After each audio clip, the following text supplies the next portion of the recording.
اللہ کے نام سے شروع کرتا ہوں جو بڑا مہربان نہایت رحم کرنے والا ہے۔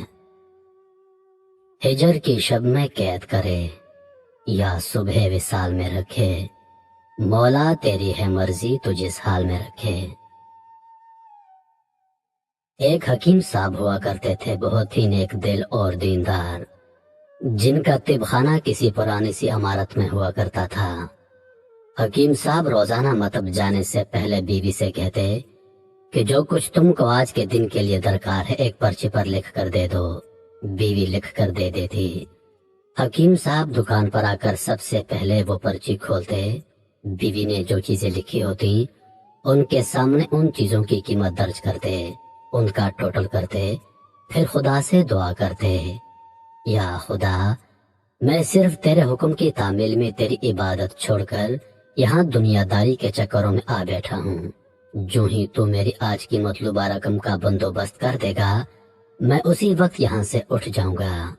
اور پھر یہی ہوتا، کبھی صبح کے 9:30 بجے اور کبھی 10 بجے حکیم صاحب مریضوں سے فارغ ہو کر واپس اپنے گاؤں چلے جاتے۔ ایک دن حکیم صاحب نے دکان کھولی، رقم کا حساب لگانے کے لیے پرچی کھولی تو وہ پرچی کو دیکھتے دیکھتے رہ گئے۔ ایک لمحے کے لیے تو ان کا دماغ گھوم گیا، ان کو اپنی آنکھوں کے سامنے تارے چمکتے نظر آ رہے تھے، لیکن جلد ہی انہوں نے اعصاب پر قابو پا لیا۔ آٹے دال وغیرہ کے سامان کے بعد بیوی نے لکھا تھا بیٹی کے جہیز کا سامان۔ حکیم صاحب کچھ دیر سوچتے رہے، پھر سب چیزوں کی قیمت ان کے سامنے لکھنے کے بعد جہیز کے سامان کے سامنے لکھ دیا۔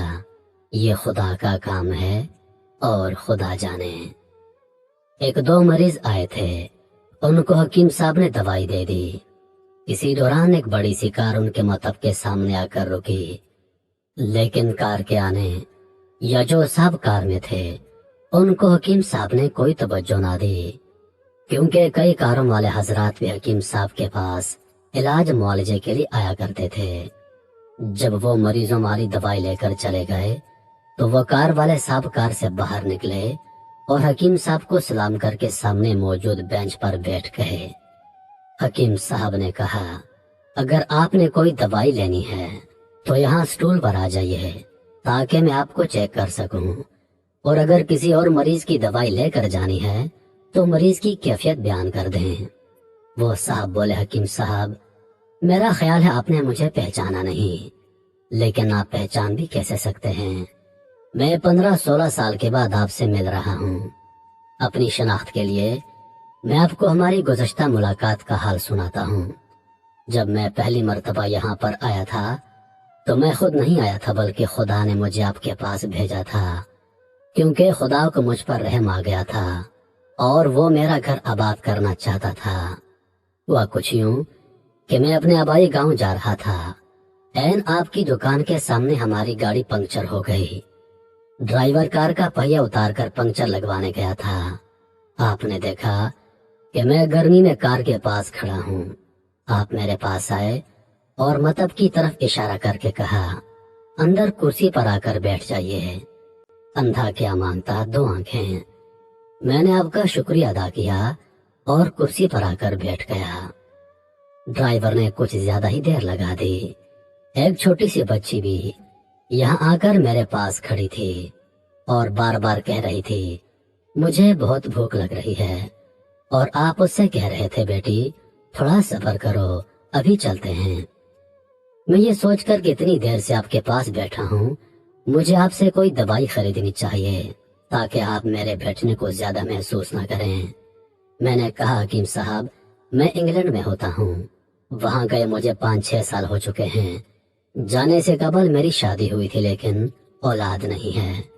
یہاں پر بہت علاج کروایا اور وہاں انگلینڈ میں بھی، لیکن اب صرف مایوسی ہے۔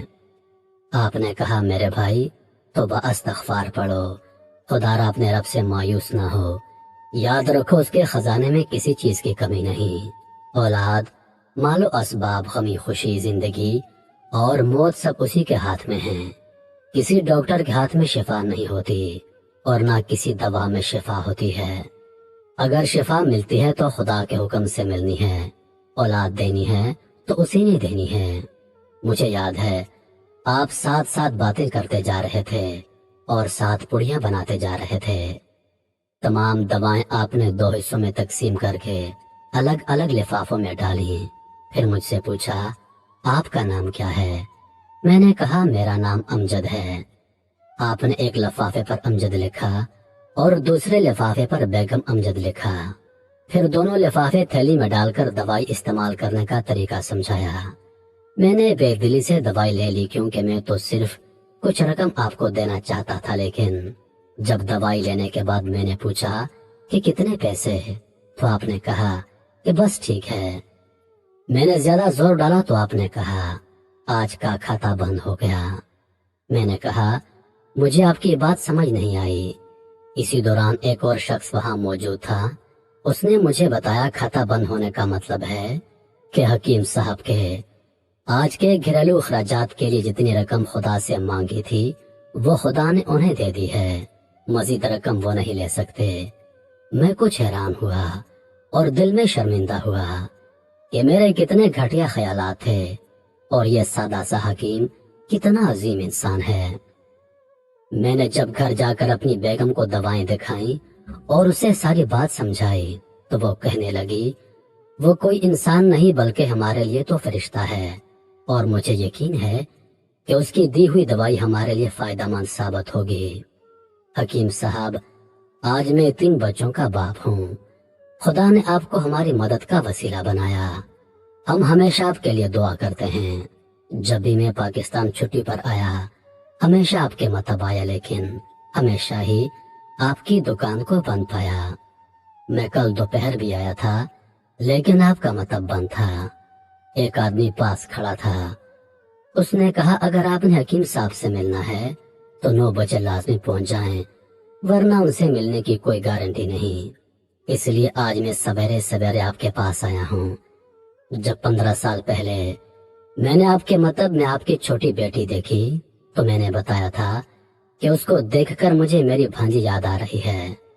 میری بھانجی کی شادی اس ماہ کی 21 تاریخ کو ہونا تھی۔ اس کی شادی کا سارا خرچ میں نے اپنے ذمہ لیا تھا۔ میں نے اسے رقم بھجوائی تھی کہ وہ اپنی مرضی کی چیزیں خرید لے۔ اسے بخار تھا لیکن اس نے کسی کو نہ بتایا اور بخار کی دوائیاں کھاتی رہی اور گھومتی رہی۔ پھر ایک دن بازار میں بے ہوش ہو کر گر گئی۔ ہسپتال پہنچنے پر پتا چلا کہ اسے گردن توڑ بخار ہے۔ اسے 102 کا بخار تھا اور وہ بے ہوشی کی حالت میں دنیا سے رخصت ہو گئی۔ اس کے فوت ہوتے ہی مجھے اور میری بیوی کو نہ جانے کیوں آپ کی بیٹی کا خیال آیا اور ہم نے فیصلہ کیا کہ ہم جہیز کا سارا سامان آپ کی بیٹی کے لیے پہنچا دیں گے۔ اگر شادی جلد ہو گئی تو سارا انتظام خود کریں گے، اور اگر ابھی کچھ وقت ہوا تو نقد رقم پہنچا دیں گے۔ میری درخواست ہے آپ سب کے لیے مجھے انکار نہیں کریں گے۔ حکیم صاحب حیران و پریشان تھے، پھر بولے امجد صاحب آپ جو کچھ کہہ رہے ہیں مجھے تو یقین نہیں ہو رہا۔ میں نے آج صبح بیوی کے ہاتھ لکھی پرچی دیکھی تو گھر کے مرچ مسالوں کے بعد بیٹی کے جہیز کا سامان لانے کو لکھا تھا، اور آپ خود دیکھ لیں میں نے پرچی پر کیا لکھا ہوا ہے۔ یہ کہہ کر حکیم صاحب نے پرچی امجد صاحب کو تھما دی۔ امجد صاحب نے جب پرچی دیکھی تو عبارت دیکھ کر حیران ہو گئے۔ لکھا تھا خدا کا کام ہے خدا جانے۔ امجد صاحب یقین جانے جو بھی بیوی نے راشن کی پرچی لکھی ہو، آج تک ایسا نہیں ہوا کہ ان سب کو لانے کا بندوبست نہ ہوا ہو۔ آپ کی بھانجی کی وفات کا مجھے بے حد افسوس ہے، لیکن میں اس پاک رب کی قدرت پر حیران ہوں جو کیا کیا معجزے دکھاتا ہے۔ اس طرح حکیم صاحب کی بیٹی کے جہیز کا بندوبست ہوتا ہے اور بڑے اچھے طریقے سے ان کی شادی ہو جاتی ہے۔ محترم عزیز دوستو، یہ کہانی تو یہاں ختم ہوتی ہے، لیکن اس میں ہمارے لیے بہت بڑا سبق موجود ہے، وہ یہ کہ اللہ پر بھروسہ کرنا چاہیے، اللہ سے کبھی نا امید نہیں ہونا چاہیے، کیونکہ اللہ فرماتا ہے کہ مایوسی گناہ ہے، تم مجھ پر یقین کر کے تو دیکھو، تم مجھ سے صدقے دل سے مانگ کر تو دیکھو، میں نے نہ دیا تب کہنا۔ عزیز دوستو، آج ہم دعا تو کرتے ہیں لیکن ہماری دعائیں ادھوری ہوتی ہیں، ہماری دعاؤں میں شک ہوتا ہے۔ ہم اللہ پاک سے مانگتے ضرور ہیں لیکن 100% یقین کے ساتھ نہیں۔ جس دن ہماری دعاؤں میں 100% یقین آ گیا، اس دن ہماری زبان سے نکلی ہوئی ہر دعا قبول ہوگی۔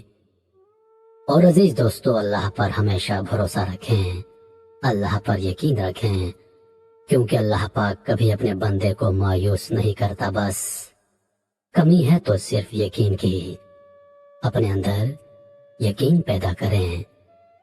میں امید کرتا ہوں کہ ویڈیو آپ دوستوں کو پسند آئی ہوگی۔